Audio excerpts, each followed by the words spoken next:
Good news! Central Americano MBBS just 34 lakhs. Columbus Central University. Prabhuji, Srikrishna తులాభారం గురించి తెలుసు కదా. అయితే తులాభారంలో తులసికి చాలా ప్రాముఖ్యత ఉంటుంది. మరి మన నిత్య జీవితంలో మన మనుషులకి తులసి ప్రాధాన్యత ఏంటి ప్రభుజీ? వృందాయే తులసీ దేవ్యాయే ప్రియాయే కేశవస్య చ విష్ణుభక్తి ప్రదే దేవి సత్యవద్యై నమో నమః.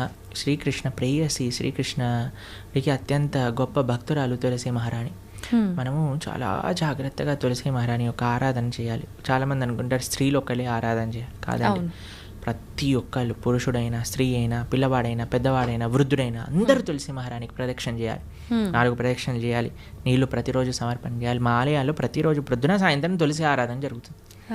మీరు చూడండి, ఇస్కాన్ టెంపుల్కి వచ్చి ఆ పూజ ఏదైతే భగవంతుడు ఉండే గర్భగృహంలో ఉంటారో అక్కడ తులసీదేవి కూడా ఉంటుంది. తులసీదేవికి వస్త్రాలు వేసి తులసీదేవిని ఆశీర్వదిస్తారు. విగ్రహ రూపంలో కాదు, తులసి కోటకే వస్త్రాలు సమర్పణ చేసి అక్కడ పెడతారనమాట. ఎందుకంటే ఆవిడ సాక్షాత్తుగా కృష్ణుడి యొక్క పరమ భక్తురాలు కాబట్టి. అందుకే కృష్ణుడికి పెట్టే నైవేద్యము, ఏ అభిషేక ద్రవ్యం, నీరు, దేన్నైనా సరే తులసి వేయకుండా సమర్పణ చేయొద్దు భగవంతుడికి. తులసి పెడితేనే స్వామి స్వీకరిస్తారు. తులసి పెట్టిన నైవేద్యం భగవంతుడు స్వీకరించారు, భక్తులు కూడా అలాంటి నైవేద్యాన్ని స్వీకరించారనమాట. కాబట్టి విష్ణు తత్వానికి ఎక్కడైనా సరే నైవేద్యం పెట్టామంటే తులసి పెట్టి మాత్రమే చేయాలి. కాబట్టి తులసి ఆరాధన ప్రతి నిత్యం కూడా మనం 3 సార్లు నీళ్లు వేసి 4 సార్లు ప్రదక్షిణ చేయాలి. తులసి మహారాణికి దీపం పెట్టాలి తులసి దగ్గర. తప్పనిసరిగా ప్రతి ఒక్కరు చేయాల్సిన పని. ప్రభుజీ, తులసిలో కూడా 2-3 రకాల తులసులు ఏదైనా పర్వాలేదు. ఓకే. అయితే ముఖ్యమైన పర్వదినాల్లో తప్ప సాయంకాలం సమయంలో దీపారాధన చేయకూడదు తులసి దగ్గర అని చెప్పి అంటారు. ప్రతిరోజు చేయాలి, ప్రొద్దున రాత్రి భగవంతుడి ఆలయంలో, భగవంతుడి యొక్క పూజా మందిరంలో తులసి మహారాణి దగ్గర ప్రొద్దున రాత్రి నిత్యము ప్రతిరోజు చేయాలి దీపారాధన. ఓకే. ప్రభుజీ, కృష్ణుడి విషయానికి వస్తే గోపికలతో రాసలీలలు ఆడుతుంటాడు బృందావనంలో అని చెప్పి అంటుంటారు. అయితే దాన్ని తప్పుగా కూడా భావించకూడదు అని అంటుంటారు. మరి కామక్రీడకు రాస క్రీడకు తేడా ఏంటి? అసలు అది కామక్రీడ అని భావించొద్దంటారా? అసలు రాసలీల అంటే ఏంటి, అసలు కామం అంటే ఏంటి, ఇవన్నీ తెలుసుకోవాలి ఫస్ట్. ఇప్పుడు చూడండి, కృష్ణుడు రాసలీల చేసినప్పుడు ఆయన వయసు ఎంతో తెలుసా అండి? 6 సంవత్సరాలు. చిన్న పిల్లడు. 6 సంవత్సరాల పిల్లలు అమ్మాయిలు అబ్బాయిలు అందరూ కలిసి ఆడుకుంటున్నారు అనుకోండి, మీరు ఏమంటారు? ఏ దూరం జరుగు, అమ్మాయి దగ్గర ఆడద్దు అని అంటారా? మీరు ఎప్పుడైనా? లేదు. మీరు ఎప్పుడైనా అలా చేశారా మీ పిల్లలతో? ఎప్పుడైనా అందరు చిన్న పిల్లలు అందరూ కలిసి ఆడుకుంటున్నారు అనుకోండి, ఎప్పుడైనా ఆయన డిఫరెన్షియేషన్ చూస్తామని? 6-7 సంవత్సరాల వయసు ఉన్న పిల్లవాడండి రాసక్రీడ జరిగినప్పుడు, తెలిసినా మీకు? ఇంకో విషయం చెప్తాను. గోపికలు అంటే ఎవరు? గోపికలు అంటే స్త్రీ, కృష్ణుడు అంటే పురుషుడు కాదండి. కృష్ణుడు యొక్క శక్తియే గోపిక. కృష్ణుడి యొక్క హ్లాదిని శక్తి యొక్క స్వరూపములే గోపికలన్నీ కూడా, శ్రీమతి రాధారాణి కూడా. కృష్ణుడే సాక్షాత్ ఒక పిల్లవాడు. ఇప్పుడు నేను అద్దంలో చూసుకుంటానండి, అద్దంలో చూసుకుంటూ నేను ఇలా అనుకోండి, అద్దం పైన ఏ ప్రభుజీ ఎంత ధైర్యం, మా ప్రభుజీని కొడతావా అని అంటారా మీరు? అరే నీ ఇష్టం, ఇక నీ అద్దం నీ రిఫ్లెక్షన్ ఏదైనా చేసుకో, నువ్వు ఎంత ముద్దు వస్తున్నావా, నువ్వు రాసి ఒకటైనా పెట్టు, ఏదైనా చేసుకో, అది నువ్వు నీ రిఫ్లెక్షన్, అంతే కదండి. అంతే. కృష్ణుడు ఏ తత్వమో గోపికలది అదే తత్వం. ఆయన యొక్క హ్లాదిని శక్తి స్వరూపములే గోపికలు, అట్లా వేరేది ఏ విషయం కాదండి. ఇప్పుడు రాస నృత్యం అంటే ఏంటి అనుకుంటున్నాడు? అదొక నృత్యం, ఆనంద స్వరూపం. అది ఒక స్త్రీ పురుషుని మధ్యలో జరిగే, మీరు అంటున్నారు కదా, ఏదో భౌతికమైన సంబంధం కాదండి. అది సాక్షాత్తుగా ఒక జీవాత్మ పరమాత్మ కలిసినప్పుడు పొందే ఆనందాన్ని రాసలీల అని అంటారు. రాసలీల శుకదేవుడికి అన్నిటికంటే ఫేవరెట్ పాస్ టైం భాగవతంలో. శుకదేవుడు ఎవరో తెలుసా అండి? శుక మహర్షి. ఆయన పుడుతూనే తల్లి గర్భం నుంచి నడుచుకుంటూ వెళ్ళిపోయాడు. ఎలాంటి వైరాగ్యం కలిగిన వాడు అని అంటే, ఆయన స్త్రీలు స్నానం చేస్తున్న సరస్సు పక్క నుంచి వెళ్తే స్త్రీలందరూ బిందాస్గా స్నానం చేస్తున్నారనమాట, వస్త్రాలు కూడా కప్పుకోలేదు. వ్యాసుల వారు అడుగుతారు, అయ్యా ఏంటి మీరు అని అంటే, ఆయనకండి స్త్రీ పురుష భేదమే లేదు, ఆయన అంతా ఆత్మజ్ఞాన తత్వంలో రమించేవాడు, కాబట్టి మాకు ఆయన డిఫరెన్సియేషనే తెలియలేదు. ఎందుకంటే స్త్రీకి చాలా తొందరగా పురుషుడి దగ్గర ఏదైనా చెడు భావన ఉంటే కనిపట్టేయచ్చండి. కానీ ఆ స్త్రీలు అంత వైరాగ్యం కలిగిన శుక మహర్షి ఏంటో తెలుసా అండి? ఆవు పాలు పితికినంత సమయం కంటే ఎక్కువ ఒక ప్రదేశంలో ఉండలేరు, అంత వైరాగ్యం కలిగిన వ్యక్తి. ఆయనకి ఫేవరెట్ లీల రాసలీల. అంటే అంత వైరాగ్యం కలిగిన వ్యక్తి ఒక భౌతికమైన గర్ల్ ఫ్రెండ్ బాయ్ ఫ్రెండ్ విషయాలు మాట్లాడతారా అండి? అది కూడా ఎవరి ముందు? పరీక్షిత్ నరేంద్రుని ముందు. వేలాది మంది ఋషులు, యోగులు, మునులు కూర్చొని శ్రవణం చేస్తున్న ఒక సభలో.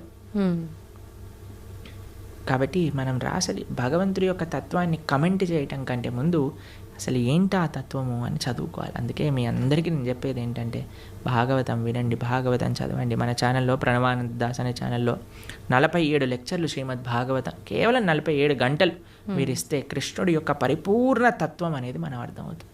అది మాత్రం మిస్ చేయకుండా చూడండి. కృష్ణతత్వం గురించి, మన సనాతన ధర్మం గురించి మొత్తం అర్థమవుతుంది. ఫస్ట్ నుంచి లాస్ట్ వరకు వినండి, మొత్తం క్లారిఫై అవుతుంది. ప్రభుజీ, వైరాగ్యం అన్నారు కదా, చాలామంది వాళ్ళ లైఫ్లో కూడా అన్ని కష్టాల నుంచి తట్టుకోలేక, ఇబ్బందులు పడి దాని నుంచి బయటికి రాలేక వైరాగ్యం చెందుతుంటారు. ఇంకా లైఫ్ వద్దు, ఎందుకు ఈ ఫ్యామిలీ లైఫ్, రకరకాలుగా. అలాంటి వైరాగ్యం నుంచి కొంతమంది డివోషనల్గా ఎక్కువ కనెక్ట్ అవుతుంటారు భగవంతుడికి. నిజంగా అది వైరాగ్యం వల్ల వచ్చిన భక్తి నిజమైన భక్తి అంటారు. ఈరోజే ఒకళ్ళు చెప్తున్నారు, ప్రభుజీ ఈ కష్టం వచ్చి ఉంటే నేను భక్తి మార్గంలోకి రాకపోయి ఉండేదాన్ని అని అంటున్నారు అనమాట. కాబట్టి కొన్నిసార్లు కష్టాలు కూడా మనం భగవంతుడి వైపు పంపిస్తూ ఉంటాయి. ఆనందం కూడా తీసుకెళ్తూ ఉంటుంది, కష్టం కూడా. ఏదైతే మనం భగవంతుడి వైపు తీసుకెళ్తుందో అది నిజమైన. మరి భక్తికి వైరాగ్యం అవసరమా అంటే అవసరం, కానీ వైరాగ్యమే భక్తి కాదు. ఇప్పుడు మన ఈ స్టూడియోకి రావాలి అంటే ఆ డోర్ ఓపెన్ చేయాలి. వైరాగ్యం అనేది డోర్ లాంటిది, అందు లోపల నుంచి ప్రవేశిస్తే భక్తి మార్గం లోపలికి రాగలుగుతాం అనమాట. కాబట్టి వైరాగ్యం కావాలి. వైరాగ్య విద్య, నిజభక్తి యోగ, శ్రీ చైతన్య మహాప్రభు యొక్క ఉపదేశములలో వైరాగ్యము అని అంటే ఏదో ఫల్గు వైరాగ్యం కాదండి. నిజమైన వైరాగ్యం మనకు కావాలి. యుక్త వైరాగ్యము అని అంటారు. ఫల్గు వైరాగ్యము అని అంటే ఇప్పుడు చూడండి, శ్మశాన వైరాగ్యము అని అంటారు, ప్రసమ వైరాగ్యము అని. ఇదంటే ఎలా అంటే ఇప్పుడు చూడండి, శ్మశానంలో ఎవరైనా కాలిపోతున్నారనుకో, మనది కూడా అదే గతి కదా. ఇంటికి వచ్చాక ఏం చేసావు అంటే ఇడ్లీ వద్దు, నాకు పెసరట్టు కావాలి. ఏం వైరాగ్యం అండి? పోయేవాడికి ఇడ్లీ తిన్నా సాంబార్ తిన్నా ఒకటే కదండి. రెండోది ఏమనుకుంటుందట అంటే ఎవరైనా ప్రసవ వేదన ఊ అని అరుస్తున్నప్పుడు, అమ్మో నేను మాత్రం పిల్లల్ని కానీ ఇంత నొప్పి నేను భరించలేను. మళ్ళీ పెళ్లి చేసుకోగానే ఒక పిల్లోడు, రెండో పిల్లోడు, మూడో పిల్ల, నాకు కూతురు కావాలి, నాకు ఇంకో అలాంటివి అనమాట. అలాంటి వైరాగ్యం పనికిరాదు. వైరాగ్యం అంటే ఏంటి? నా దగ్గర ఉన్నదంతా కూడా భగవత్ సేవలో ఉపయోగిస్తా. యుక్త వైరాగ్యము. ఇప్పుడు మీకు ఒక విషయం చెప్తాను. నేను ఇలా వెళ్తున్నాను అనుకోండి, ఒక పర్స్ పడిపోయింది అనుకోండి, అమ్మయ్య దేవుడు నాకు ఈ విధంగా కరుణించాడు, డబ్బులు నాకు ఇచ్చాడని తీసుకోవటం ఒక విధి. రెండవది ఏంటి? అయ్యో నాది కాదు కదా, వదిలేస్తాను, నేను ముందుకెళ్ళిపోతాను, ఇంకో విధి. లేదు 3, అరే పర్స్ పడింది విజిత గారు, ఎవరిదేనా అంటే అయిందే అండి, ఇచ్చేయటం మూడో విధి. ఏది మంచిది అంటారు ఈ మూడిట్లో? అడిగి ఎవరిది అని ఇవ్వటమే. అంతే కదండి. దాన్ని యుక్త వైరాగ్యం అంటారు. ప్రతి ఒక్కటి తీసుకో, ఎవరికి చెందాల్సిందో వాడికి చెందించు. ఈ ప్రపంచంలో ఉన్నదంతా కృష్ణుడికి చెందిందే కాబట్టి ఆయనకి సమర్పణ చెయ్యి. అది నిజమైన వైరాగ్యం, నిజమైన భక్తి అని అంటే. నీ కోసం నువ్వు వాడుకోకు, పరమాత్మ కోసం ఉపయోగించు, దేశం కోసం ఉపయోగించు, ధర్మం కోసం ఉపయోగించు, భాగవతోత్తముల కోసం ఉపయోగించు, భగవంతుడి కోసం ఉపయోగించు. అది వైరాగ్యం. ప్రభుజీ, భగవంతుని ఆరాధించాలంటే భక్తి ఒకటే ప్రధానమా? శరీరం కూడా శుచిగా ఉండాలి అంటుంటారు. నిజంగా శరీరం శుచిగా ఉండటం అంటే ఏంటి? మీరు అన్నారనుకోండి, ప్రభుజీ మా పిల్లల్ని స్కూల్కి పంపిస్తాను కానీ యూనిఫామ్ అయ్యాను, యూనిఫామ్తో ఏం సంబంధం ఉండండి, వాళ్ళకి చదువుకోవడం కావాలి, వాళ్ళు చదువుకోవాలని ఇచ్చి ఉందంటే స్కూల్ వాళ్ళు ఎలా చేస్తారండి? ఏమంటారు? ఫస్ట్ యూనిఫామ్ వేసుకొని రా, అంతే కదండి. అవునా కదా? స్కూల్ షూస్ పైన మొత్తం బురద జల్లి పంపించి, బురద ఉంటే ఏంటి, నువ్వు చదువు చెప్పు, ఆయన చదువు నేర్చుకోవడానికి వచ్చావు, నువ్వు చదువు చెప్పడానికి వచ్చావు, షూ బూట్ ఇవన్నీ అంటావు ఏంటి అని అంటారా మీరు? ఏమంటారా? అమ్మ టీసీ ఇస్తాను, తీసుకెళ్ళు, మీ పిల్లల్ని వేరే స్కూల్లో జాయిన్ చేయించు అని అంటారు. అంతేనండి. గోర్లు ఎందుకు కట్ చేసుకోవాలండి? గోర్లకి చదువుకి ఏం పని ఉంది అంటే, మా స్కూల్లో పీటీ సార్ ఉంటే వాడు పెద్ద కర్ర పట్టుకొని పాట్ అని కొట్టేవాడు, గోర్లు పెరిగాయండి. అందరు పీటీ పీరియడ్ ముందు అందరు పళ్ళతో మొత్తం పడేసేసేవాళ్ళు అనమాట. హడలు వచ్చేసేది అనమాట. వామ్మో పీటీ ఈరోజు థర్స్డేనా అని అందరు హడలిపోతుండేవారు అనమాట. మీరు తినారా ప్రభుజీ అట్లా దెబ్బలు? అంటే గోర్లతో కొరికేసాం అనమాట. దెబ్బలు తినేముందో. ఓకే, తెలివైన మూవ్ అనమాట అక్కడ. అయితే భక్తికి చాలామంది అడుగుతారు, ఈ శుచి ఏంటి, స్నానం చేయటం ఏంటి, ఇదంతా మూర్ఖత్వం, వీళ్ళంతా చాదస్తం, పైత్యం అని అంటూ ఉంటారు. కాదండి. మీకు భక్తి హృదయంలో ఉండాలి అని అంటే దాన్ని ఎక్స్టర్నల్గా కొన్ని రూల్స్ అండ్ రెగ్యులేషన్స్ పాటించాలి. శుచి, స్నానం, ప్రొద్దున లేవంగానే స్నానం చేయటం, మనం కాలకృత్యాలు తీర్చుకున్నాక స్నానం చేయటం, మడితో ఉండటం, అక్కడిక్కడ ముట్టుకోకుండా మంచిగా ప్రేమతో భగవంతుడికి నివేదన చేయటం, ఇవన్నీ కూడా ఆధ్యాత్మిక మార్గంలో మనకి మంచి వైపు నడిపిస్తూ ఉంటుంది అనమాట.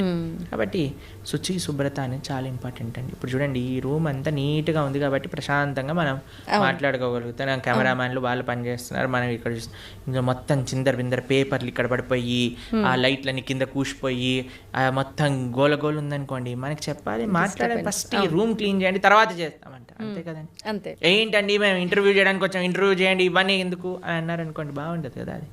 కాబట్టి శుచి శుభ్రత డైరెక్ట్గా మనసుకి కనెక్షన్. ఇప్పుడు చూడండి, ఇంటికి వచ్చారనుకోండి, ఇంట్లో అన్ని నీట్గా ఉండి చక్కగా సాంబ్రాణి, మా ఇంటికి వచ్చినప్పుడు బ్రహ్మాల ఆరాధన చేశాక సాంబ్రాణి పొగ వేస్తారనమాట.